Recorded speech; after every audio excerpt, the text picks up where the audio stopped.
Okay guys, good day. I just wanted to make a short video on my monster collection. So I have currently about 6 monsters. I'm sorry about this mess.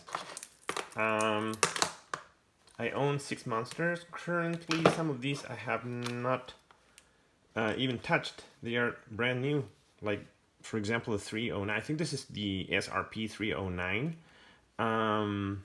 the so-called orange monster, and it's brand new, so you can see. I don't want to spoil it. I don't want to, you know, I don't want to spoil the watch. I just like keeping my watches in the original box. And I have the SRP 581, I think. This is the reference number for this watch is. This is the Ocean Monster, if I'm not mistaken. Again, brand new condition. So you can see here, the blue sticker is still stuck on the case back. Yeah, this is reference number SRP 581K1. Okay, so this is the K version. There we go. And then we have, oops, then we have this sort of Halloweenish monster. This is the 311, yes, SRP 311J1. So this is the Japanese version, okay, or J, whatever J stands for. It's the J1 version. Brand new as well. You can see the sticker down there on the case back. And we have, this is the one I like the most, okay? This is my favorite one because it's so beautiful, the dial. The blue color, this sort of, I don't know, the finish is so beautiful. And the crystal as well is flat. Okay, there's a little bit of, there's a cyclop here. Some people don't like it. I really don't mind about it. I don't mind the cyclop. I just don't feel it's a huge deal. Super smooth action.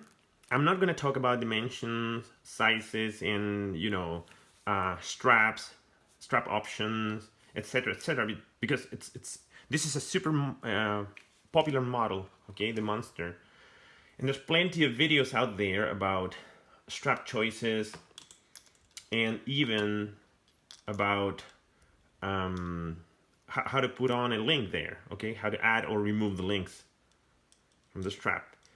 And I have this one. I've been wearing this one recently, but I modded this one. So if you pay close attention to the dial here, these are not the original hands. I replaced the hands of a first-gen Monster, the Black Monster. I think I don't remember the reference number, but I replaced the hands, the 3 hands.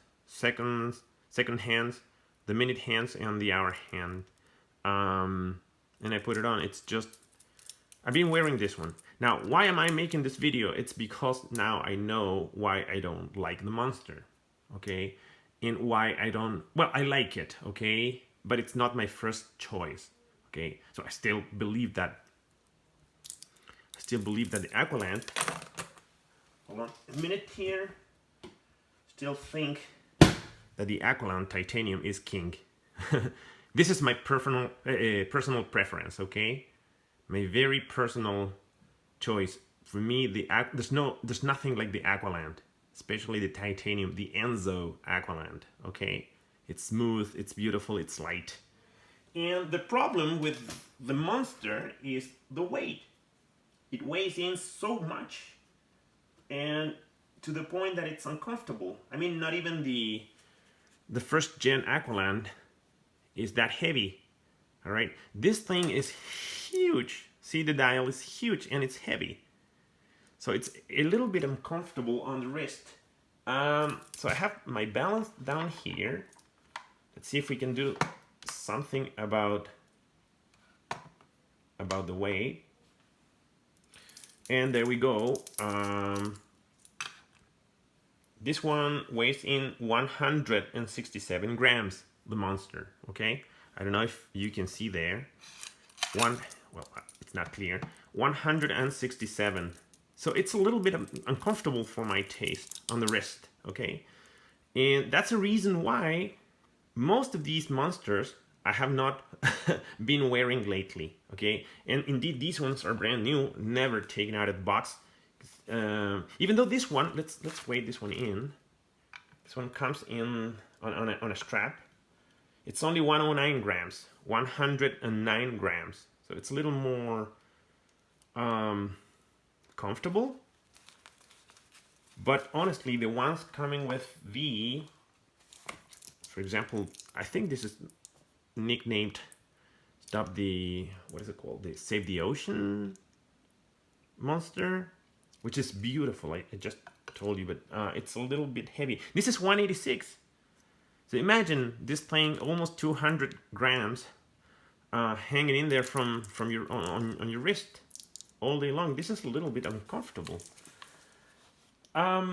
Even though beautiful, it's a little bit uncomfortable. What about the Orange Monster? The Orange Monster second generation is 184 grams. Okay, so it's still super heavy. And so that's basically the reason why I don't wear these monsters that often. I mean, I wear this one 1 or 2 days a week, but that's it. I love them. It's beautiful. The dial is just beautiful, and I want to keep them there on my shelf. I have a shelf over here. In the shelf, I want to keep all my monsters in there. Keep them for a while. And there's another monster here, which is, I think this is called the baby tuna, or it looks like more like a monsterish watch. Okay, it's like, at least the bezel. The bezel is, I mean, you can see clearly where the bezel comes from. Okay, it's been borrowed from the Monster line, clearly. Okay, and this one weighs, oops, this one weighs in, give me a second here, 147. So this one, even though, you know, larger watch, bigger dial, it's a little lighter than the rest of the monsters, than the other monsters. In particular, this one, 166 grams, is even heavier than my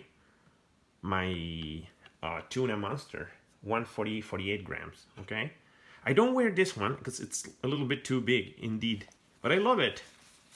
I mean, nothing prevents me from keeping my watches in their boxes, right? So, in addition, guys, I wanted to show you quite a strange sort of Seiko 5 Monsterish watch that I came across while I was on a trip in the Middle East.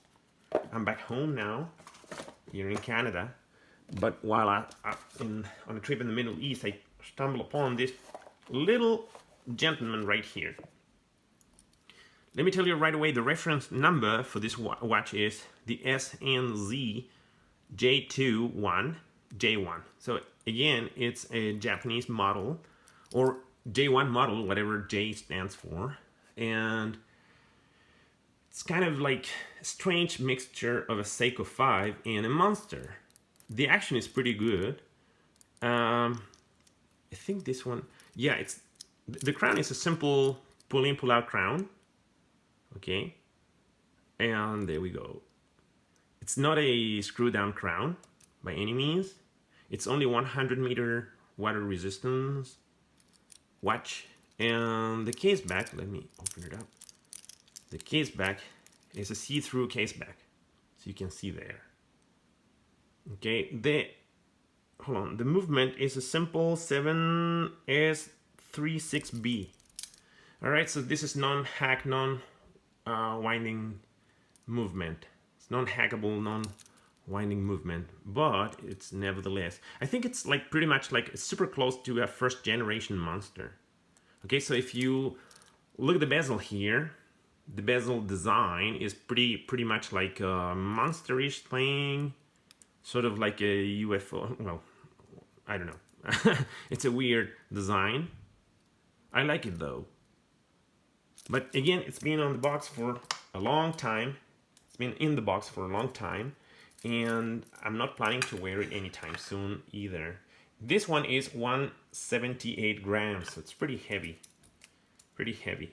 Okay, so around 150, 180 grams, all of the Monster line watches. And on the other hand, let's take our Enzo out of the box. Let him come back here, and let's weigh Enzo in. Okay, so this one, Enzo, is only 85 grams. See, so this is what I mean. This is comfort. And it's absolutely beautiful. It's a handsome watch. It's a pretty watch. It's a handsome piece. All titanium. Yeah, I know. You might say that's the reason why this is so light, right? It's titanium. But it's a big watch. It's not a tiny piece, right? And guys, I still think that Enzo, Citizen Enzo, is king in its category. This is king.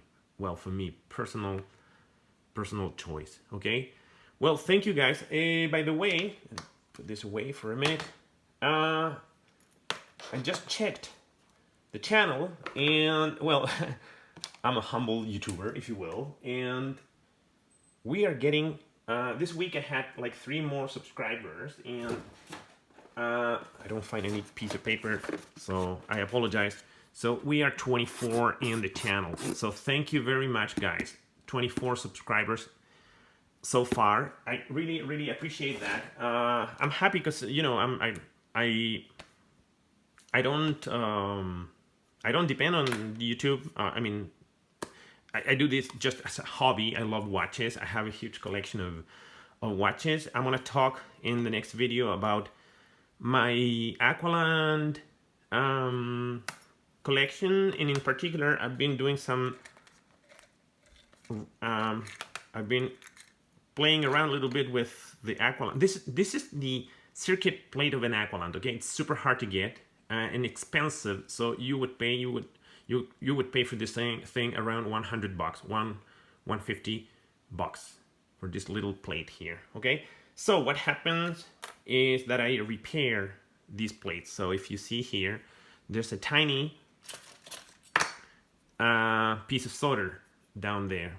Okay, because the plate was missing. So this is the sort of thing that I do as a hobby. There's plenty of plates, circuit plates there, and I repair the watches. So I have the box. So I recently fixed a few of these.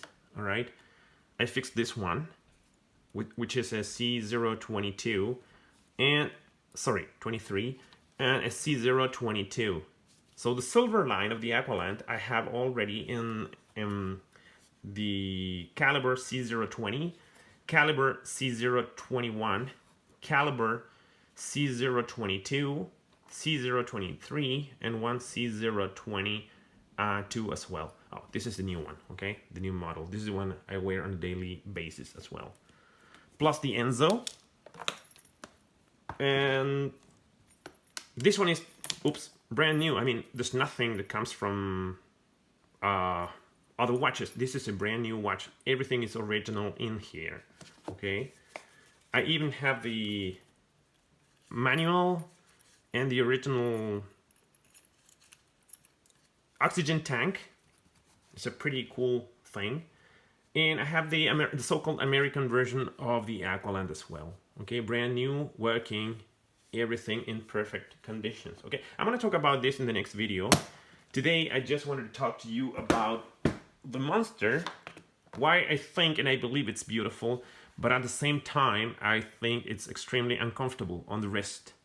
Extremely uncomfortable, especially for those during those sticky summers and rain, wet weather, etc., etc. This is not comfortable at all, but I like it. Okay, guys, thank you so much. Thank you to the new subscribers, and hopefully we will grow up as a watch family. Thank you so much, guys. Stay safe. See you in the next one.